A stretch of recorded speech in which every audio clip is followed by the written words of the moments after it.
Hey everyone, I'm Asha. Welcome to the Girl Talk HQ weekly wrap-up. So this video is all about what it means to be a girl boss.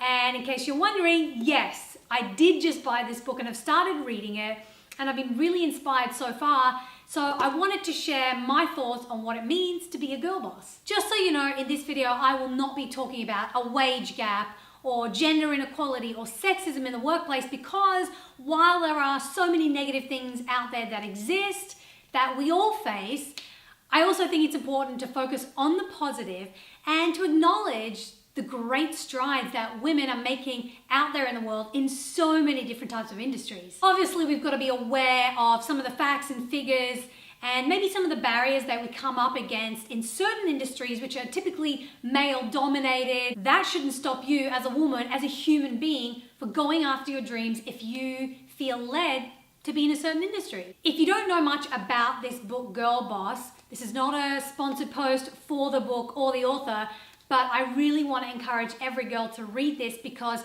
it's a great source of inspiration. About the author, her name is Sophia Amoruso. She started a website called Nasty Gall, which I'm sure many of you know. Currently, Nasty Gall makes over $100 million from their business, and that seems like a pretty impressive number, but it only took Sophia 8 years to go from a poor student selling vintage clothes on eBay to this dynamo business maven that she is today, and she did it all before she was 30. Here's the reason why I really like this book, because she's not teaching you or me how to do it. She is just sharing the things that she's learned along the way and encouraging us to go after our dreams. The thing that really struck me about Sophia in particular was that she didn't follow the rules, and she also didn't listen when people told her she can't do that. And that's what I really love, that even though there were barriers up against her, she still went after her dream. What makes her story and her journey so revolutionary is that she created her own path.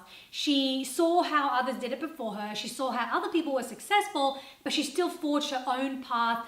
And I think that's a concept that everyone can relate to, whether you're a man or a woman. Going after your dreams, despite how other people tell you you should or shouldn't do something. I think that's really important and inspiring. So as I've been blogging this week on my website, Girl Talk HQ, please check it out, I've come across some really cool and inspirational articles just this week alone that made me want to make this video and talk about Girlboss, and it kind of all came about in a really cool, coincidental way. Another story I wanted to share with you is about a young woman named Keke Palmer. And I'm sure you're all familiar with this young dynamo. If you ever watched Nickelodeon, I'm sure you've seen her face. She's only 20 years old, and at that age has become the youngest talk show host in history. She has her own show on BET called Just Keke. This week, she made history for the second time by being the very first African-American person to play Cinderella on a Broadway show.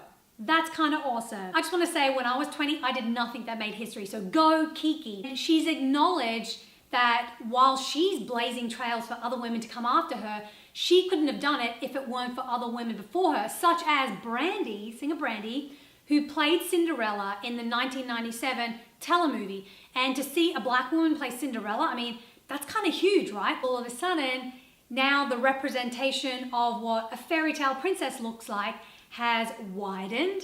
More young girls out there can see themselves reflected in the entertainment they're watching and go, that's awesome, I could be an actress and play that role too. So if you want to read more about what Keke Palmer is doing, check out the link below. One of the biggest viral stories this week centered around the NBA, and no, it had nothing to do with Donald Sterling, thank goodness. If you're a basketball fan, or even if you're not, I'm sure you couldn't escape the news of a woman called Becky Hammon. If you don't know the name, get used to it and get used to this face. Now, there have been other female coaches and referees in the NBA, but Becky Hammon is the first assistant coach to be paid in the regular season, which is a really big deal. She has been hired by the San Antonio Spurs, and before that, she's played in the WNBA for many years. She's going to have a lot of focus on her when the season starts, simply because the Spurs are the reigning champions. Why is this story awesome? Because when you think of referees or coaches in the NBA, you don't necessarily think of a woman, but why not? The coolest thing about this story is that it has nothing to do with gender and everything to do with skill and talent. I mean, as human beings, we don't want to have handouts. We want to have opportunities because we know we're talented, we know we work hard, and we know we can do the job, right? You may have seen the movie Guardians of the Galaxy, which is out at theaters right now. This is the first Marvel movie to have a female as a credited writer. Her name is Call Pearlman. She has been credited as a writer on one of the biggest action blockbuster films of 2014. The thing that I like most about her story is that she's adamant she doesn't want to be known as just a female writer. She wants to be known as a great writer, period.